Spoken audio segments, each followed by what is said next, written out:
নম্বর 2190, বুখারী শরীফের 2021 নম্বর হাদিস, মুসলিম শরীফের 762 নম্বর হাদিস। তাহলে হাদিসের মধ্যে কি কোনো ভেজাল আছে? এটা কি কোনো হুজুরির কথা? কোনো হুজুরির কথা না।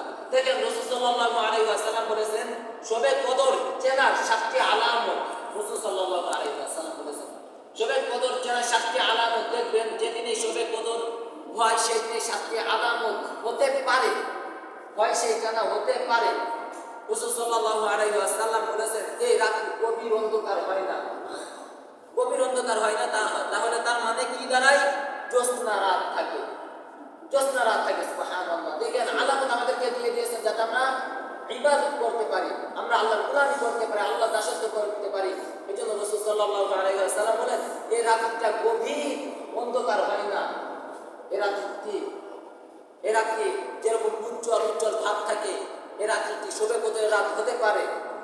2 নম্বর রাসূল সাল্লাল্লাহু আলাইহি ওয়াসাল্লাম বলেন একেবারে বেশি গরম পড়বে তাও নয়, একেবারে বেশি শীত পড়বে তাই নয়। তাহলে মিডিয়াম পর্যায়ে যেটা হয় যে গরমও লাগতেছে না শীতও লাগতেছে না, এই রাত্রিটি শবে কদরের রাত হতে পারে। 3 নম্বরে হালকা হালকা বাতাস প্রবাহিত হয়, হালকা হালকা বাতাস, মৃদু বাতাস, যে বাতাস গায়ে লাগলে একটু আরাম আরাম উপভোগ হয়, এইটাও শবে কদরের রাতে একটি আলামত। 4 নম্বরে এই রাত্রে ইবাদত যারা করবে তারা প্রচুর মজা পাবে। আমরা নামাজে দাঁড়াই তো আমাদের মন থাকে বাড়িতে, আমাদের মন থাকে বোর কাছে, মন থাকে দোকানে, মন থাকে চার দোকানে, মন থাকে কোন সময় কাজ করবো, কোন সময় খেতে যাব, এই আমাদের মনটা এরকম উদাসীন হয়ে যায়। কিন্তু রাসূল সাল্লাল্লাহু আলাইহি ওয়াসাল্লাম বলেন এই রাত্রিতে যারা ইবাদত করবে তারা প্রচুর মজা পাবে, প্রচুর মজা পাবে। আর এই মজা পাওয়া মানেই মনে করবেন এটা শবে কদরের রাত।